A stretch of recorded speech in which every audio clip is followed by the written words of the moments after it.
क्या बोला था इन्होंने? नौजवानों को हर साल 2 करोड़ नौकरी देंगे। 14 में बोला था प्रधानमंत्री जी ने। अब कितना साल हो गया? 11 साल हो गई। 22 करोड़ नौकरी मिल गई देश के लोगों को। बाद में लोगों ने मोदी जी से पूछा तो कहने लगे पकौड़ा डाल लो। वही नौकरी है। अभी बोले साहब पकौड़ा भी नहीं लगाने देते हो तो उजाड़ने के लिए आ जाते हैं, बुलडोजर चला देते हैं, कहते हैं डीडीए की जमीन है तो कहते हैं कटोरा ले लो। तो मोदी जी अब कटोरा योजना लेके आएंगे पकौड़ा योजना के बाद। देश के नौजवानों की ये हालत कर दी। अग्निवीर जैसी योजना लाके आपने देश की सेना को धोखा देने का काम किया। बताओ 4 साल में फौजी, बताओ आप कह रहे हो 17 साल में फौजी बन जाओ, 21 साल में रिटायर हो जाओ।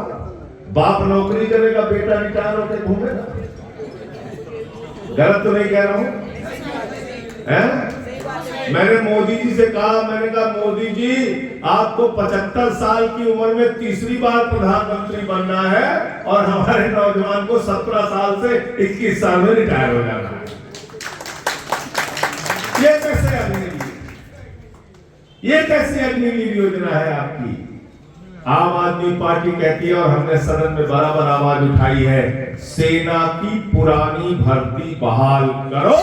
भारत की सेना को कतई हम कमजोर नहीं होने देंगे। ये लोग देशभक्ति की बात करते हैं, राष्ट्रभक्ति की बात करते हैं। मैं आप लोगों से पूछना चाहता हूं बड़ी विनम्रता पूर्वक, इस देश के अंदर जितनी भी समस्याएं हैं अगर आप याद करोगे, पठानकोट में हमारे शहीदों की जान गई थी, उसकी जांच आईएसआई से करवाया जो देश में आतंकवाद बढ़वाती है।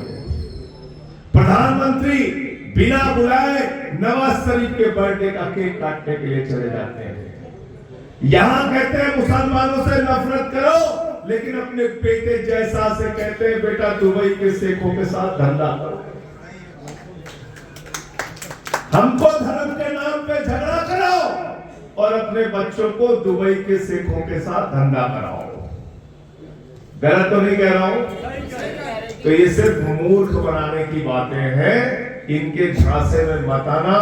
इन्होंने तो कहा था इतना काला धन लाएंगे, जहाज में लाद के लाएंगे, ट्रैक्टर पे लाद के लाएंगे, बैलगाड़ी से लाएंगे, इतना काला धन लाएंगे कि हर आदमी के खाते में कितना जमा हो जाएगा?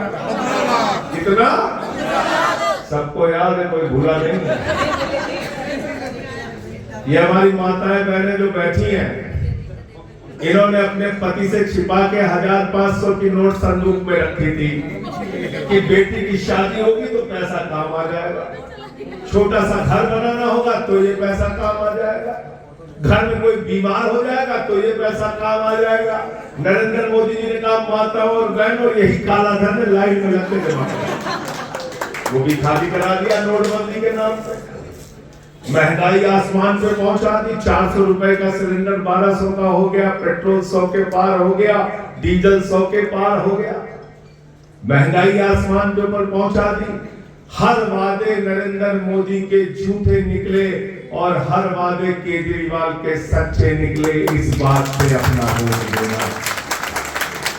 और इसीलिए भारतीय जनता पार्टी का नाम मैंने बदल के भारतीय झूठा पार्टी कर दिया। झूठा पार्टी।